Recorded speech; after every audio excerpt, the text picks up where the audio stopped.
This will probably be one of the most useful videos you've ever seen because I'm about to show you all the chords on the C key. Welcome to my channel, guys. Let's get started immediately. So this is the C key, okay? And that's the C major key. Right, the first chord that we're going to show you is the C major chord. And that's the C, the E, and the G. Okay? And that position is called the root chord because C is at the very bottom. C, E, G, and that's the very basic C major chord. The next I'm going to show you is the C minor chord. So that's the major. And guess what the minor is? That's the minor. Okay, just one change from the E to the E flat. So the C, the E flat, and the G. That's the C minor chord.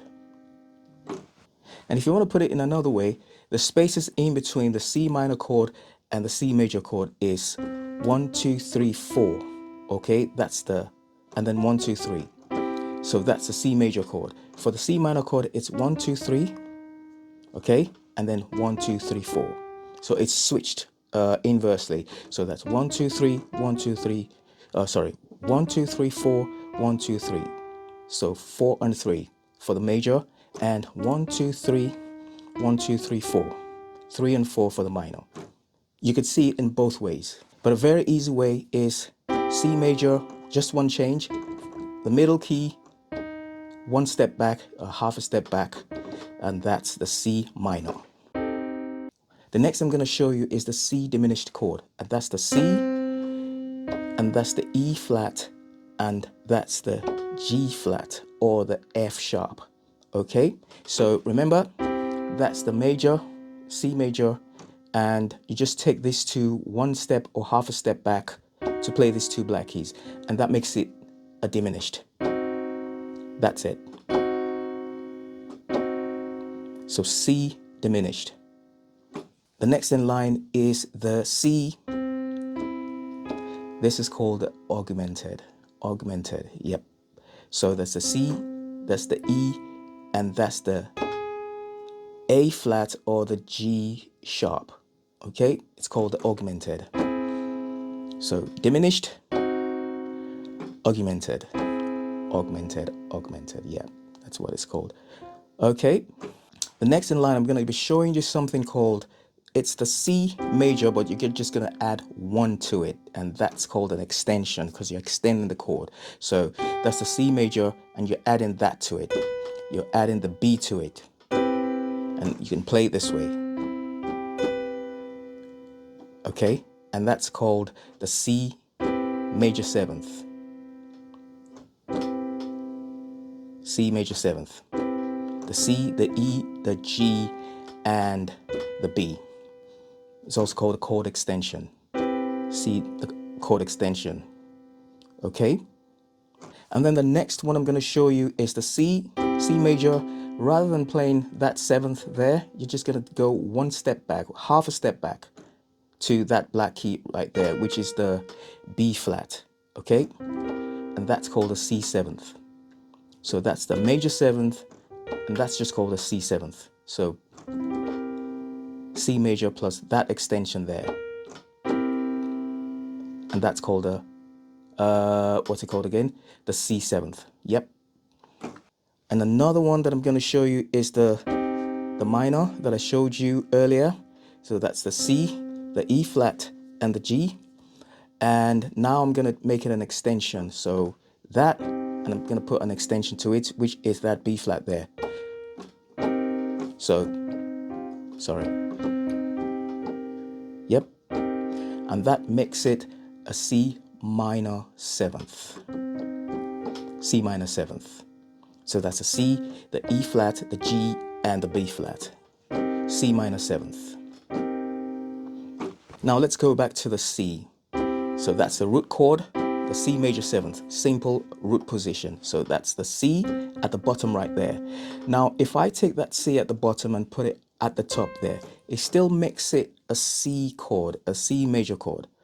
But it's now an inversion. So that's not a root position anymore. This is the first inversion. So that's an inversion. Now we're delving into inversions, but I thought I might just show you. So that's an inversion, first inversion.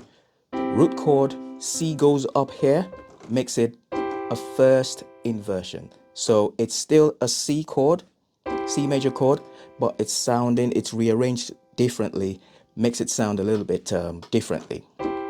So that's a C first inversion. Okay, and if you want to go further, you can take that bottom note again, that E, and play on top, and it makes it a second inversion, C major second inversion.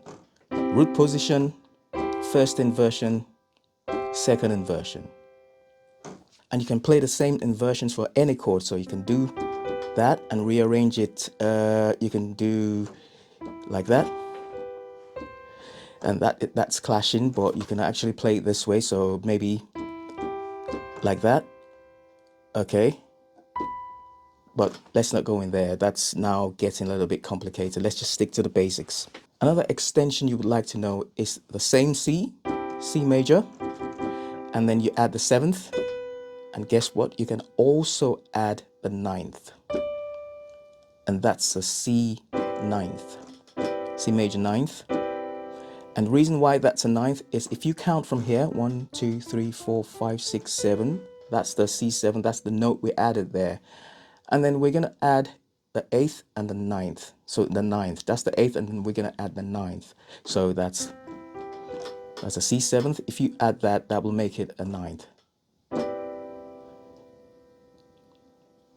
So when you hear pros playing chords and you're trying to figure out why it sounds differently, it's because they're using extensions and also inversions. So they could do something like this.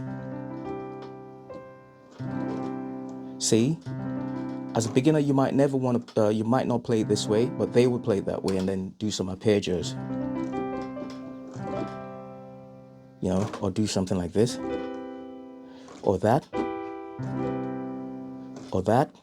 Still seventh. I'm still playing seventh, just rearranged differently. Or this, that's a minor seventh. See? Or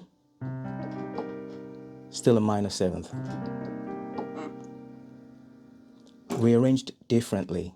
And you can use it to play arpeggios all the way to the top.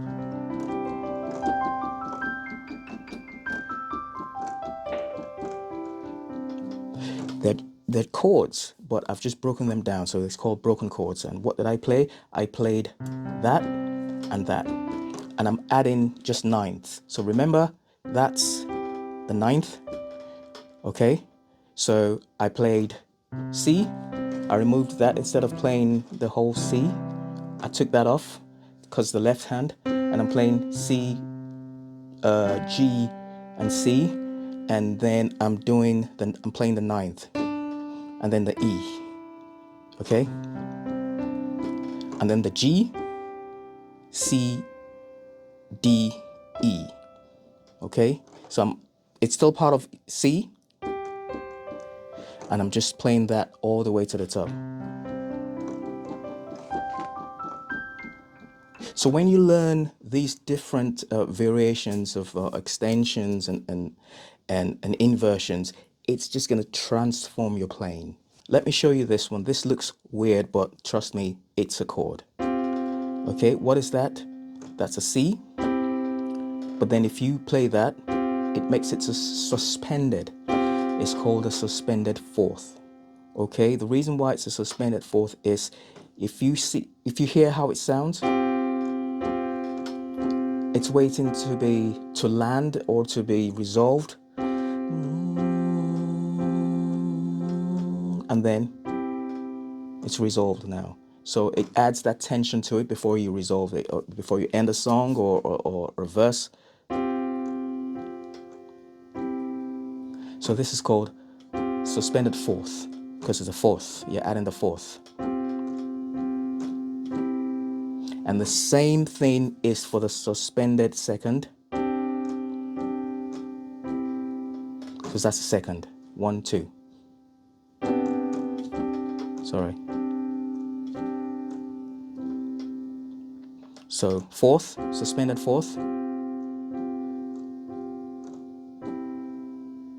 and then suspended second.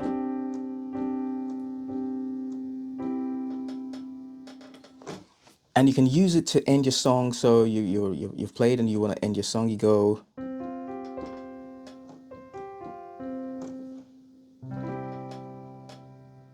Or you can play it all the way to the top.